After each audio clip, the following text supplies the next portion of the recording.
कहते हैं कि जिसका उत्थान हुआ है उसका पतन निश्चित है, उसका अंत भी निश्चित है। कितने बड़े बड़े राजा आए, कितने बड़े बड़े महाराजा आए, सब के सब स्वाहा हो गए। लेकिन दोस्तों मैं बात ये कर रहा हूँ कि हिंडनबर्ग की जब से रिपोर्ट आई है, अडानी की उल्टी गिनती शुरू हो चुकी है। आपको याद होगा कि 24 जनवरी को इसी साल हिंडनबर्ग ने एक रिपोर्ट जारी की थी और अडानी समूह पर गंभीर आरोप लगाए गए थे। कहा गया था कि अडानी समूह ने हेरा फेरी की है और उन्होंने घोटाला किया है, उन्होंने गड़बड़ी की है और कुल मिलाकर स्टॉक मैनिपुलेशन की बात इसमें सामने आई थी। तो दोस्तों एक बड़ी खबर ये आ रही है कि सुप्रीम कोर्ट ने भी गोदी सेठ को तगड़ा झटका दे दिया है। देखिए, लगातार कई याचिकाओं पर सुप्रीम कोर्ट में इस समय सुनवाई चल रही है और इससे पहले आपको याद होगा कि एक याचिका आई थी जहां पर विशेष समिति का गठन करने की बात सामने आई थी। वो बात अलग है, उस पर भी मैं बात करूंगा। लेकिन आज क्या हुआ और अब क्या मुसीबत शुरू हो गई है गोदी सेठ के लिए, वो मैं आपको विस्तार से बताने वाला हूं। दोस्तों दरअसल एक वकील हैं एमएल शर्मा ने याचिका लगाई थी सुप्रीम कोर्ट में और कहा था कि अडानी हिंडनबर्ग रिपोर्ट को लेकर मीडिया सनसनी फैला रहा है और जिस तरीके से रिपोर्टिंग की जा रही है, इस रिपोर्टिंग पर रोक लगाई जाए।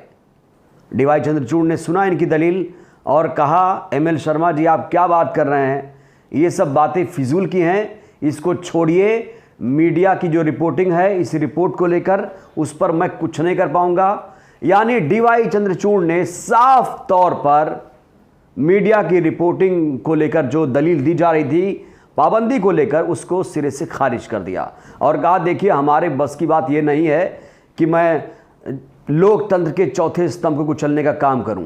डीवाई चंद्रचूड़ ने साफ लफ्जों में कहा कि मैं इसकी जो रिपोर्टिंग है इस पर कोई भी आदेश नहीं जारी कर सकता।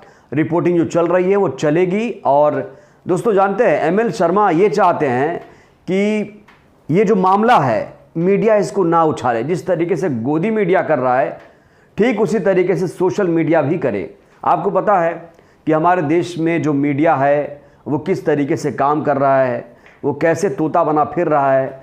वो तो टीवी चैनल पर ये नहीं दिखा रहा है, लेकिन उसका जो अपना वेबसाइट है, उसका जो अपना यूट्यूब है, उस पर वो खूब धड़ल्ले से लिखते हैं, डिबेट से बचते हैं।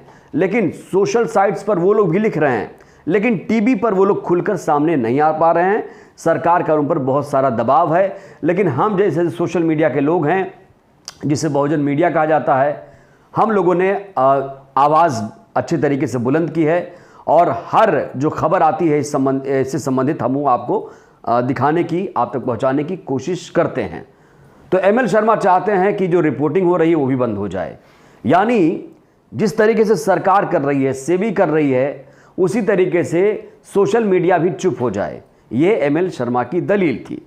तो कुल मिलाकर एक बहुत बड़ा तमाचा एक बार फिर से गोदी सेठ को लग चुका है। सुप्रीम कोर्ट ने साफ तौर पर एक बहुत बड़ा झटका दिया है। एमएल शर्मा को करारा तमाचा लग चुका है। एमएल शर्मा जैसे लोग चाहते हैं कि लोकतंत्र को कुचल दिया जाए, मीडिया पर रोक लगा दी जाए। आपको याद होगा इससे पहले याचिका लगाई गई थी और उसमें कहा गया था कि जो आरोप लगाए गए हैं उस पर एक सही तरीके से जांच होनी चाहिए। आपको याद होगा कि संसद सत्र चल रहा था और बजट सत्र को लेकर किस तरीके से सरकार ने पहले ही घोषणा कर दी थी कि इसको लेकर कोई सदन में चर्चा नहीं होगी। हालांकि विपक्ष लगातार इस मामले को उठा रहा था, लेकिन सरकार के वोट सिले हुए थे। सरकार इस पर बिल्कुल खामोश थी। सरकार अडानी के मामले को लेकर फूंक फूंक कर कदम रख रही है।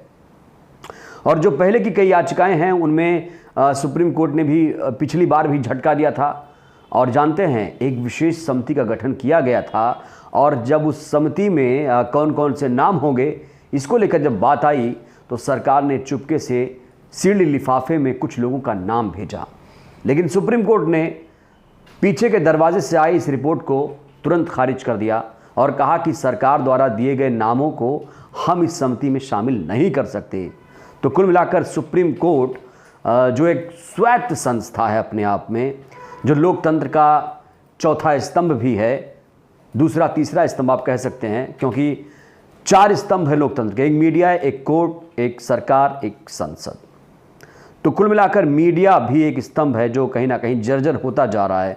इसे और जर्जर करने का काम कर रहे हैं एमएल शर्मा जैसे वकील, जो चाहते हैं कि सारी खबर को बंद कर दिया जाए, कोई खबर ना दिखाई जाए। और दोस्तों, आपको पता है कि जो अडानी जो तीसरे नंबर पर हुआ करते थे, 24 जनवरी से पहले की बात है, 24 जनवरी तक ये दुनिया के तीसरे अमीर व्यक्ति हुआ करते थे। ये बहुत पुरानी बात हो गई है। हालांकि 1 महीना भी नहीं हुआ रिपोर्ट आए, अब इनकी जो पोजीशन है, अमीरी का जो पोजीशन है इनका, 20वें पायदान पर फिसल कर चले गए। कहा जा रहा है कि मार्केट में अरबों करोड़ों अडानी समूह का स्वाहा हो चुका है, यानी रिपोर्ट ने अपना काम कर दिया है। लेकिन सरकार, सेबी, एमएल शर्मा जैसे जो वकील हैं, जो दलील दे रहे हैं, जो डीवाई चंद्रचूड़ जैसे सीजीआई के गले भी नहीं उतर रहा है, वो ये दलील देते हैं कोर्ट में आके कि मीडिया की खबरों को रोक लगाइए, मीडिया गलत रिपोर्टिंग कर रहा है, मीडिया सेंसेशन फैला रहा है, मीडिया सनसनी फैला रहा है। अरे एमएल शर्मा, आप कहाँ थे जब यहाँ पर दिन रात हिंदू मुसलमान होता है, दिन रात टीवी पर जब डिबेट शुरू होती है तो उसका टॉपिक ही हिंदू मुसलमान पाकिस्तान होता है। इस पर तो कोई भी वकील नहीं गया सुप्रीम कोर्ट में कि देखिए ये सब क्या हो रहा है। हालांकि कई ऐसे वकील गए जो वाकई लोकतंत्र की रक्षा करना चाहते हैं, लेकिन एमएल शर्मा जैसे वकील तो नहीं गए, जो दिन रात गोदी मीडिया के इशारे पर काम कर रहे हैं। तो बड़ा सवाल यही है कि जब हिंदू मुसलमान होता है, तमाम ध्रुवीकरण की बात होती है, कोई भी चुनाव हिंदू मुसलमान के बिना नहीं होता है, कोई भी डिबेट हिंदू मुसलमान के बिना नहीं होता है, तब इस पर गोदी मीडिया का जो एक बड़ा तबका है वो इस पर खामोश रहता है। और दोस्तों, इस बार भी एक करारा तमाचा लग चुका है गोदी सेठ को। पिछली बार भी आपको याद होगा सरकार को तमाचा लगा था, इस बार गोदी सेठ को तगड़ा झटका लगा है। और सुनिए, जो समिति का गठन किया गया था उसमें रिपोर्ट भी आने वाली है और गठन होने वाली है समिति, इसमें नाम भी शामिल किए जाएंगे। उसको लेकर अपडेट ये है कि बहुत जल्द इसमें कोई बड़ा अपडेट आने वाला है। इसमें सुप्रीम कोर्ट इस केस को लेकर बहुत ज़्यादा गंभीर है। सेबी सरकार तो नहीं गंभीर है, लेकिन हाँ, सुप्रीम कोर्ट इस केस को लेकर संजीदा दिख रही है, क्योंकि कमेटी बनाने की बात सामने आ रही है। और अब जिस तरीके से मीडिया की रिपोर्टिंग को लेकर सनसनी फैलाने की बात वाली जो याचिका थी उसको भी खारिज कर दिया गया है। देखिए, हम जैसे मीडिया के लोग भी जो लगातार एक एक अपडेट आप तक पहुंचाते हैं, ख़बरों को विश्लेषण करने का काम करते हैं, और ये लोग चाहते हैं कि सारी खबरों को दबा दिया जाए, सिर्फ सरकारी खबरें आप तक पहुँचें। और देखिए, गोदी मीडिया की तरफ से आप तक सिर्फ वही खबरें पहुँचती हैं जो सरकार चाहती है। लेकिन अभी भी शुक्र है कि जो सोशल मीडिया है, जो बहुजन मीडिया है, जिसे हम सच्चा मीडिया भी कहते हैं, ये मीडिया किसी के इशारे पर, किसी के दबाव में काम नहीं कर रहा है। और इसीलिए हम लोकतंत्र के रक्षक के रूप में आपके सामने हर रोज़ हाजिर होते हैं। और इस बार की जो खबर है दोस्तों, वाकई वो अपने आप में गोदी सेठ के लिए करारा तमाचा है, क्योंकि एक बार फिर से एससी ने गोदी सेठ को तगड़ा झटका दे दिया है। तो आपकी क्या राय है इस खबर पर? क्या अब आने वाले दिनों में अडानी की जो संपत्ति है या जो उनका मार्केट में पैसा है और ज़्यादा सुहा होगा? वो आज 20वें पायदान पर हैं, 50वें पे चले जाएंगे, या फिर वो खुद को रिवाइव कर पाएंगे? क्या इसमें सही तरीके से जांच हो पाएगी? जैसा कि कहा जा रहा है कि रिपोर्ट पर जांच होनी चाहिए, क्या बिना हस्तक्षेप के, बिना दबाव के इस रिपोर्ट पर निष्पक्ष तरीके से जांच हो पाएगी? ये बहुत बड़ा सवाल है। आप क्या सोचते हैं हमारी इस खबर पर? अपनी राय ज़रूर दीजिए। शुक्रिया।